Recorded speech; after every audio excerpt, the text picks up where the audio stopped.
देश व प्रदेश के समस्त आउटसोर्स कर्मी साथियों का स्वागत है। अभिनंदन आपके अपनी यूट्यूब चैनल एम के टीचिंग पॉइंट में। जानेंगे सचिव का क्या महत्वपूर्ण आदेश जारी हुआ है, आदेश का निष्कर्ष क्या है, साथ ही विभिन्न राज्यों की वो महत्वपूर्ण खबरों का निष्कर्ष आप तक साझा करने वाले हैं इस वीडियो के माध्यम से। जो प्रमुखता से प्रकाशित हुई खबरों का निष्कर्ष है और आप सभी लोगों के लिए महत्वपूर्ण है। आप सभी से निवेदन है कि अगर आप चैनल पर पहली बार विजिट कर रहे हैं तो कृपया चैनल को सब्सक्राइब करने के साथ ही बेल आइकन भी प्रेस कर लीजिए, जिससे किसी भी स्टेट की कोई भी महत्वपूर्ण इन्फॉर्मेशन हो आपके लिए शेयर की जाए, वो आप तक आसानी से पहुंच सके। आप सभी के समक्ष महत्वपूर्ण आदेश है जो सचिव उत्तराखंड शासन की ओर से समस्त अपर मुख्य सचिव, समस्त सचिव या सचिव प्रभारी और प्रमुख सचिव, सभी जो अपर मुख्य सचिव या प्रमुख सचिव सभी के लिए महत्वपूर्ण आदेश जारी हुआ है आज 3 फरवरी 2026 को।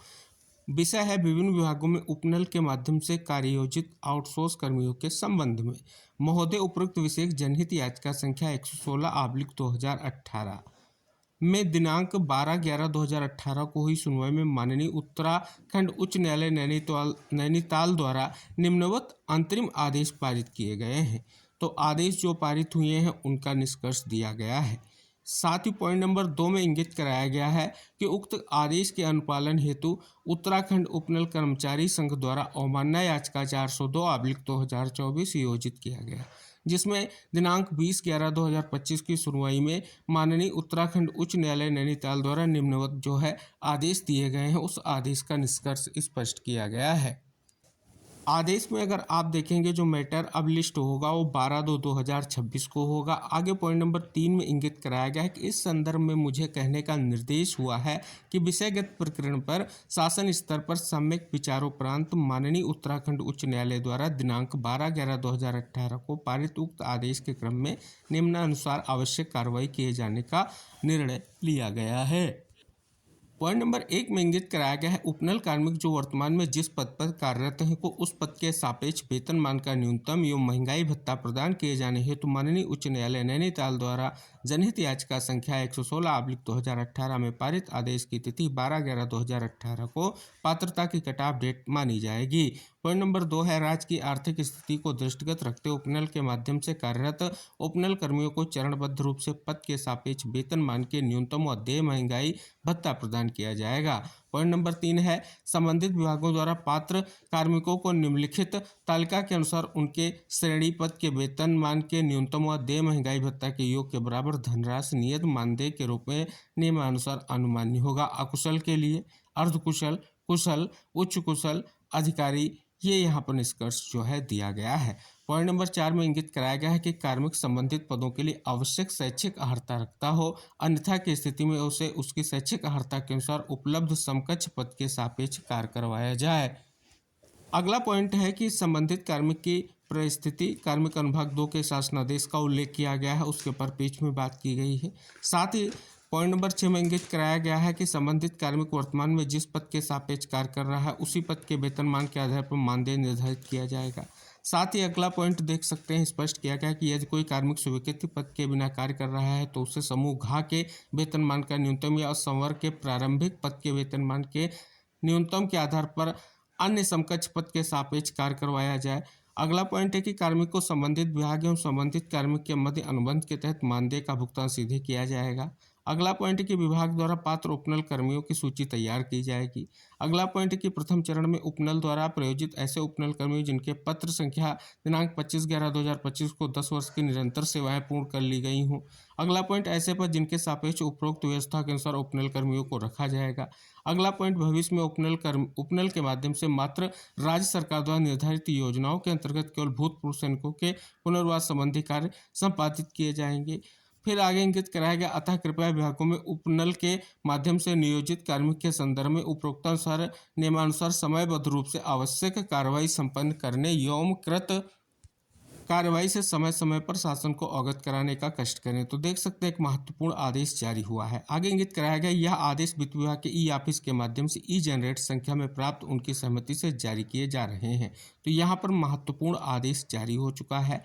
ये केवल और केवल उत्तराखंड के उपनल कर्मियों के लिए नहीं, देश और प्रदेश के समस्त जो है आउटसोर्स कर्मी साथियों के लिए धमाकेदार खबर है कि इस प्रकार से एक महत्वपूर्ण शासनादेश जो है जारी हुआ है कोर्ट के आदेश के अनुपालन के परिप्रेक्ष्य में, आप यहाँ पर देख सकते हैं। तो इस प्रकार से ये महत्वपूर्ण खबर सभी राज्यों के साथियों के लिए है जो आउटसोर्स के बिहाफ पर कार्य कर रहे हैं। अब अन्य महत्वपूर्ण खबरों का निष्कर्ष जानेंगे। ये एक महत्वपूर्ण खबर है, आउटसोर्स स्वास्थ्य कर्मचारियों का प्रदर्शन, सीएम के नाम ज्ञापन, मांगे नहीं मानी तो 23-24 फरवरी को भोपाल में आंदोलन। यहाँ पर देख सकते हैं मध्य प्रदेश संविदा आउटसोर्स स्वास्थ्य कर्मचारी संघ ने कलेक्ट्रेट पहुंचकर अपनी मांगों को लेकर के मुख्यमंत्री के नाम डिप्टी कलेक्टर को ज्ञापन सौंपा। तो देख सकते हैं स्पष्ट तौर पर जो विशेष मांगे हैं उनको इंगित कराया गया है कि न्यूनतम 21,000 रुपये वेतनमान, 11 माह के एरियर का भुगतान, स्वास्थ्य बीमा, ग्रेजुएटी और शासकीय अवकाश की सुविधा दी जाए। ये भी निष्कर्ष स्पष्ट हो रहा है। अगली खबर में आप देखेंगे कि 12 फरवरी को ग्राम पंचायतों में हड़ताल, कलेक्ट्रेट का करेंगे घेराव। यहाँ भी स्पष्ट तौर पर ग्राम पंचायतों में कार्यरत चौकीदार, पंप ऑपरेटर, वृत्ति सफाई कर्मियों ने पंचायत भवन में जो है स्पष्ट तौर पर बैठक कर यहाँ पर देख सकते हैं एक विशेष मांग को लेकर के 12 फरवरी को हड़ताल करने को लेकर के निष्कर्ष यहाँ पर इंगित कराया गया है। स्पष्ट तौर पर आप देखेंगे इंगित कराया गया कि शासन के आदेश पर नियुक्त हुए चतुर्थ श्रेणी कर्मचारियों को ग्राम पंचायतें मात्र 2 से 3 हजार रुपये वेतन देती हैं, जबकि सरकार का आदेश निर्देश न्यूनतम वेतन देने का है जो 12,500 रुपये है। तो देख सकते हैं इस पर बीच में एक विस्तृत खबर जो है प्रकाशित हुई है। अगली खबर है पंचायत चौकीदार पंप ऑपरेटर संघ की जिला कार्यकारिणी की बैठक के परिप्रेक्ष्य में यहाँ पर निष्कर्ष जो है इंगित कराया गया है। यहाँ पर देख सकते हैं जो विशेष तौर पर बहुत ही महत्वपूर्ण है। आउटसोर्सिंग कर्मियों ने 12 घंटे काम बंद रखा तो कॉलेज में बिजली बंद रही, कलेक्ट्रेट व डीन ने दिया आश्वासन, हड़ताल स्थगित, 3 महीने से वेतन नहीं मिलने से नाराज कर्मचारी धरने पर बैठे। महत्वपूर्ण खबर के श्रमिकों की समस्याओं के तुरंत निराकरण के लिए श्रम कंट्रोल रूम सतत रूप से कार्यरत, इस परिप्रेक्ष्य में विस्तृत खबर यहाँ पर प्रकाशित की गई है।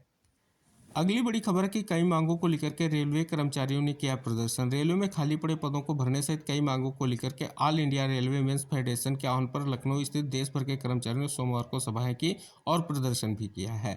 यहाँ पर अगर आप देखेंगे विशेष मांगों को लेकर के यहाँ पर जो विशेष प्रयास है उसका निष्कर्ष इस खबर के माध्यम से स्पष्ट किया गया है। बड़ी खबर उत्तर प्रदेश से है कि 8 माह से नहीं मिला मानदेय, मनरेगा तहत सोशल ऑडिट सेल के जिला व ब्लॉक मुख्यालय पर तैनात लोगों को 8 माह से मानदेय नहीं मिला। लंबे समय से बिना मानदेय के कर्मियों का जीवन यापन करना मुश्किल हो गया है। मानदेय भी कम है। कर्मियों ने अफसरों और शासन स्तर पर गुहार लगाई लेकिन सुनवाई नहीं हुई। अगली खबर भी उत्तर प्रदेश से कि कर्मचारियों से किया वादा नहीं हुआ पूरा। Indian public services employees federation एफसेफ के राष्ट्रीय अध्यक्ष ने कहा कि बजट में देश भर के 5 करोड़ कर्मचारी परिवार की उपेक्षा की गई। प्रधानमंत्री का वादा था कि 1 जनवरी 2026 से 8वां वेतन आयोग लागू किया जाएगा।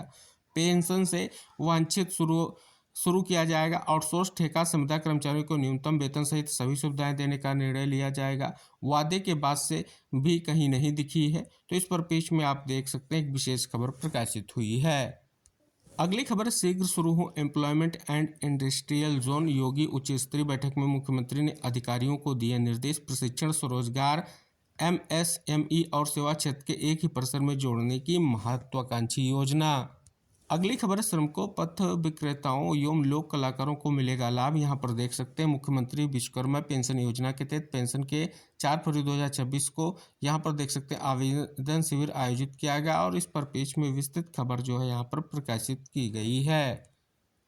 एक और बड़ी खबर कि राष्ट्रीय स्वास्थ्य मिशन के अंतर्गत कार्यरत संविदा कर्मचारियों की बीमा पॉलिसी अटक गई। पिछले साल तक कर्मचारियों का वेतन आहरण जिस बैंक से किया जाता है उसी बैंक से बीमा पॉलिसी ली गई। इसे दुर्घटना में मृत्यु की स्थिति में परिवार को 30 लाख तक की आर्थिक सुरक्षा मिल रही थी। असमय मृत्यु भी 6 लाख तक की सहायता थी। पॉलिसी की अवधि समाप्त होने के बाद अभी उसका रिन्यूअल नहीं कराया जा रहा है। तो देख सकते हैं एक विशेष निष्कर्ष यहाँ पर स्पष्ट किया गया है। उत्तर प्रदेश से ही बड़ी खबर कि 700 रुपये मजदूरी तय करे सरकार। विकसित भारत जी राम जी की जगह मनरेगा बहाल करने, मजदूरों को साल में 200 दिन काम और 700 रुपये प्रतिदिन मजदूरी, 55 वर्षों के मजदूरों को 10,000 मासिक पेंशन दी जाए। इन मांगों को लेकर के सोमवार को उत्तर प्रदेश खेत मजदूर यूनियन ने थागा तहसील में जो है प्रदर्शन किया। अगली खबर की भोजन माताओं को 20,000 मानदेय देने की मांग उठाई। यहाँ पर देख सकते हैं एक विशेष खबर जो है प्रकाशित हुई है। अगली खबर की प्रशिक्षण पाकर श्रमिक बनेंगे प्लम्बर व कारपेंटर, इस पर पेज में भी एक विस्तृत खबर प्रकाशित की गई है। अगली खबर है वेतन भुगतान के लिए मदरसा मिनी ITI कर्मियों ने घेरा निदेशालय, इस पर पेज में विस्तृत खबर जो है यहाँ पर प्रकाशित की गई है। स्थायी करने के लिए संविदा ANM का प्रदर्शन, देख सकते हैं एक विशेष निष्कर्ष के साथ खबर प्रकाशित। यहाँ पर स्पष्ट तौर पर एक महत्वपूर्ण निष्कर्ष की राष्ट्रीय मिशन की संविदा ANM ने सोमवार को प्रदर्शन के स्थायी करने की जो है मांग की। NHM संविदा कर्मियों को आयुष्मान से जोड़ने की मांग, राष्ट्रीय स्वास्थ्य मिशन में कार्य संविदा कर्मियों को आयुष्मान भारत प्रधानमंत्री जन आरोग्य योजना से जोड़ने की मांग तेज हो गई। यहाँ पर देख सकते हैं विस्तृत निष्कर्ष के साथ खबर प्रकाशित की गई है। तो ये थी महत्वपूर्ण खबरें और उनका निष्कर्ष। उम्मीद है वीडियो आपके लिए हेल्पफुल रहेगा। वीडियो को शेयर कीजिए, चैनल को सब्सक्राइब कीजिए। मिलेंगे नेक्स्ट इन्फॉर्मेशन के साथ नेक्स्ट वीडियो में, तब तक के लिए टेक केयर, बाय बाय साथियों।